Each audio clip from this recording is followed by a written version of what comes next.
2025 जा चुका है, 26 की शुरुआत हो चुकी है, लेकिन इस ब्लू ड्रम ने हमारा साथ अभी तक नहीं छोड़ा। ये वही ड्रम है जिसने आज तक पता नहीं कितने बेइंसाफ लोगों को अपने अंदर समा लिया होगा, और आज फिर से एक और इंसान की बारी आ चुकी है, वो भी जो खुद इस ब्लू ड्रम के अंदर से मिला, और एक बार फिर से यही वाला ड्रम पूरी दुनिया में फेमस हो चुका है। अक्षय, कुछ अपना पक्ष रखना चाहोगे? आप अपना पक्ष रखना चाहेंगे तो बताइए।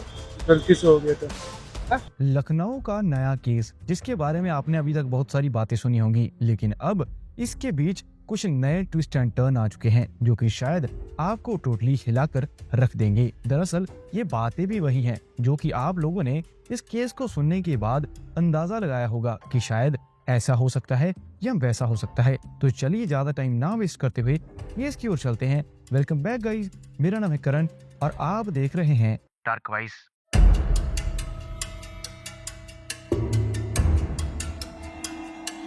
इस कहानी की शुरुआत फरवरी 2026 लखनऊ के पोश एरिया से शुरू होती है, जहां पर एक घर के अंदर एक ब्लू ड्रम पड़ा हुआ है, जिसके अंदर एक ऐसा राज छुपा है जो कि पुलिस वालों तक को हिला कर रख देता है। और सबसे बड़ी बात, इस ड्रम के अंदर से जिस भी आदमी का जीवन मिला है उसको किसी गैंग ने खत्म नहीं किया, बल्कि उसके खुद के अपने बेटे ने ही उसको इस राह पर लाकर खड़ा कर दिया। कहानी की शुरुआत एक बहुत ही बढ़िया परफेक्ट फैमिली से शुरू होती है, जिस फैमिली के अंदर पैसा था, स्टेटस था और हर एक चीज इतनी परफेक्ट लगती थी, लोग मानते थे कि शायद हमारी फैमिली भी ऐसी हो सके। पर इसी फैमिली के अंदर एक ऐसा प्रेशर कुकर चल रहा था जो धीरे धीरे एक के बीच तब्दील हो जाता है। और ये घर था लखनऊ के मनविंदर सिंह का। वो एक सक्सेसफुल बिजनेसमैन थे, उनके पास बहुत ज्यादा प्रॉपर्टी थी, बहुत ज्यादा पैसा था, और इसी के साथ साथ सोसाइटी के बीच एक बहुत बड़ा सिंबल भी। लोग उनकी रिस्पेक्ट करते थे,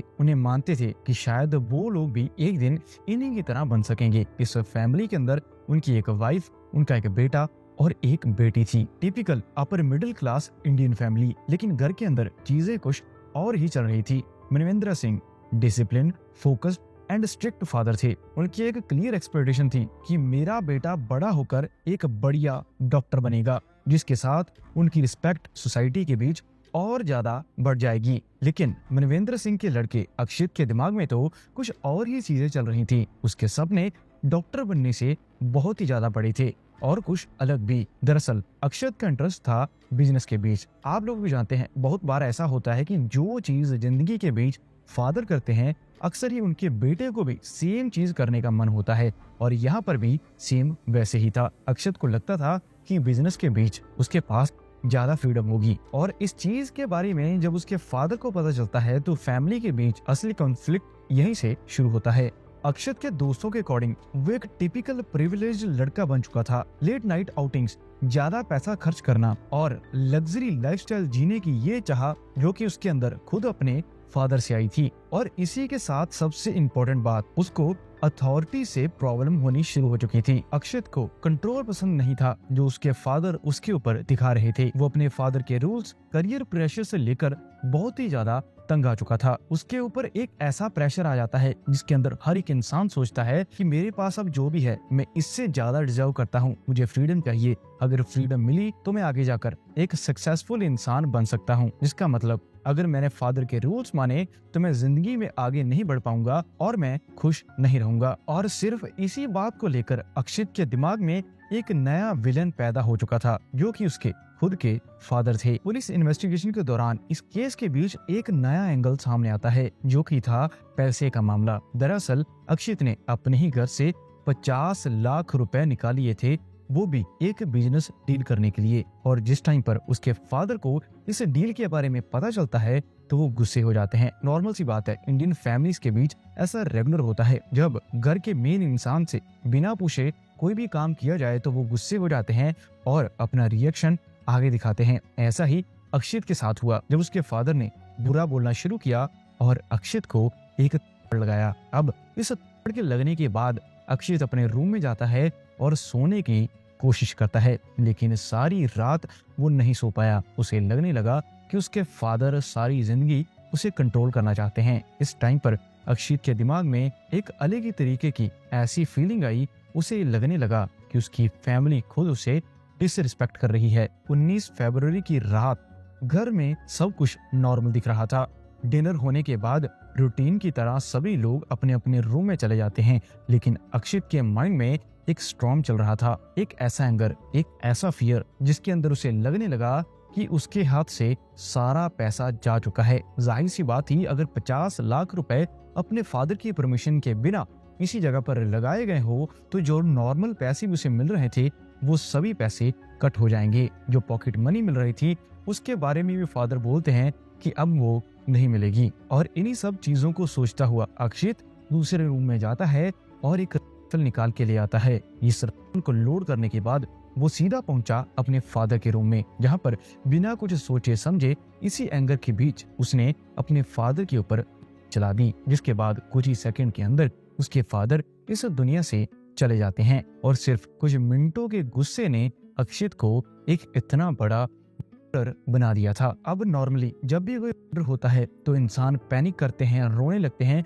या कोई अलग ही अवस्था में चले जाते हैं, लेकिन इस टाइम पर ऐसा कुछ भी नहीं होता, जो कि इस केस के बारे में सबसे बड़ी और शॉकिंग बात है। दरअसल अपने पिता को इस दुनिया से भेजने के बाद अक्षित का दिमाग कुछ और ज्यादा मास्टरमाइंड तरीके से सोचने लगा। उसने सोचा कि कैसे अपने फादर के को डिस्पोज किया जाए, और मेरे ख्याल से ये स्टेज किसी भी इंसान के एंगर की लास्ट स्टेज होती है, जिसके बाद एंगर नहीं बचता और वो इंसान सोल्यूशन ढूंढने में लग जाता है। और ये सारा काम करने में उसकी हेल्प करती है कुछ वेब सीरीज। दरअसल पुलिस ने सारा डाटा निकाला, इन्वेस्टिगेशन की, और उसके बाद पता चला कि इस चीज के बारे में अक्षित पहले ही बहुत टाइम से सोच रहा था। वो ऐसी वेब सीरीज देख रहा था जिसके बीच किलर्स कैसे को डिस्पोज करते हैं, और वेब सीरीज से सीखी हुई सारी चीजें अक्षित आज यहीं पर अपने फादर के साथ करता है। फादर के सारे पार्ट्स को किया गया, एक ब्लू ड्रम में डालने के बाद उस ड्रम को टोटली सील कर दिया गया। और अब सामने आती है इस केस की सबसे बड़ी बात। दरअसल जिस टाइम पर अक्षित ये सारे काम कर रहा था, इस कामों को करते हुए उसकी खुद की सिस्टर ने उसे देखा था, जिसका मतलब एक लड़की जिसके फादर अब इस दुनिया से जा चुके हैं, और उसी के फादर के साथ ये लड़का क्या क्या कर रहा था, इन सारी चीजों को सामने बैठी सिस्टर देख रही थी। हम लोग सोच भी नहीं सकते कि उस टाइम पर उस लड़की के दिमाग में क्या चल रहा होगा। जब इन्वेस्टिगेशन होती है तो बाद में पता चला कि इस लड़के ने अपनी बहन को भी डरा कर रखा था कि अगर तुमने किसी को इसके बारे में बताया तो तुम्हारा हशर भी यही होने वाला है। रिसेंटली ही और बहुत सारी चीजें उसके फादर के बारे में भी सामने आई हैं। दरअसल पड़ोसियों ने ये बताया कि बहुत टाइम से जो अक्षित के फादर थे वो घर के अंदर और भी लड़कियों को लेकर आते थे, और इसी चीज से दिक्कत होने के बाद घर में झगड़ा होता था। ये झगड़ा अक्षित की मदर के साथ भी हुआ। इसी के चलते हुए 9 साल पहले अक्षित की मदर अपनी ही मर्जी से इसी गुस्से के बीच इस दुनिया से चली जाती है, और ये गुस्सा कहीं ना कहीं अक्षित और उसकी सिस्टर के मन के अंदर भी बैठ जाता है। पिछले 9 सालों से वो अपनी माँ के बिना रह रहे थे, और पड़ोसियों ने ये चीज भी मेंशन की है कि रिसेंट डेज के बीच अक्षित के फादर कुछ और लड़कियों को भी घर पर लेकर आ रहे थे, और इन्हीं सब चीजों से अक्षित और उसकी बहन को दिक्कत आ रही थी, और ये भी इस केस का one of the main reason हो सकता है। किसी भी क्राइम को करने के बाद पहला स्टेप यही आता है कि कैसे अपनी इस क्राइम को छुपाया जाए, और ये सारी चीजें जो कि वेब सीरीज से अक्षित ने देखी थी वो इम्प्लीमेंट करनी शुरू कर देता है। सबसे पहले तो उसने इस ब्लू ड्रम को घर के अंदर ही छुपा दिया, और बाकी के जितने भी पार्ट्स थे उन सभी पार्ट्स को शहर के इधर उधर फेंक दिया। और जब रिलेटिव्स और बाकी के दोस्तों को धीरे धीरे पता चलता है कि कैसे अक्षित के फादर गायब हो चुके हैं, वो नहीं मिल रहे, तो आगे इन्वेस्टिगेशन शुरू होती है। दरअसल शहर का एक नामी बिजनेसमैन गायब हो जाए तो पहली नजर तो उसके ऊपर फैमिली की होती है, रिलेटिव्स की होती है, और दूसरी नजर पुलिस वालों की होती है कि कैसे एक रेपुटेड इंसान गायब हो जाता है। इन्वेस्टिगेशन शुरू होती है, और इन्वेस्टिगेशन करने का सबसे पहला पार्ट और पहली जगह उस इंसान का घर होता है। और जब घर की तलाशी ली जाती है तो सबसे पहले बाहर आता है यही वाला ब्लू ड्रम। जैसे ये ड्रम मिला तो सारी फैमिली हक्की बक्की रह जाती है। कोई भी मानने के लिए तैयार ही नहीं था कि उनको इस चीज के बारे में पता है या नहीं। पर धीरे धीरे इन सभी से हार्ड पूछताछ होती है, जिसके बीच एक अक्षित ही ऐसा इंसान था जिसकी बोली गई बातें और सारी चीजें मिसमैच हो रही थी, उसकी टाइमिंग्स मैच नहीं कर रही थी। जिस टाइम पर ये सब कुछ हुआ अक्षित घर पर ही था, ये पुलिस मान चुकी थी और इसी के बाद अक्षित को अरेस्ट किया जाता है। पुलिस स्टेशन जाने के बाद वो इन सारी चीजों को कबूल लेता है और लास्ट में बचा हुआ एक आखिरी ट्विस्ट पहले ही मैं बता दूं, इस चीज की वेरिफिकेशन अभी तक नहीं हुई, पर फिर भी कुछ न्यूज चैनल पर बात चल रही है कि हो सकता है स्टडी के अलावा भी एक और चीज हो जिसके कारण ये सब कुछ हुआ, और ये कारण हो सकता है अक्षित की कोई गर्लफ्रेंड। लोगों का और न्यूज चैनल्स का ये भी कहना है कि शायद अक्षित की कोई गर्लफ्रेंड थी जिसको अक्षित के फादर अच्छा नहीं समझते थे और इसी बात को लेकर पहले झगड़ा भी हो चुका था और प्यार के मामले में अक्षित ने ये सब कुछ किया। लेकिन अभी भी पुलिस की इन्वेस्टिगेशन जारी है। जैसे ही अगली चीजें आएंगी तो आपको इसी चैनल के YouTube शॉर्ट्स के जरिए पूरी इन्फॉर्मेशन मिल जाएगी। उसके लिए चैनल को सब्सक्राइब जरूर कर लेना।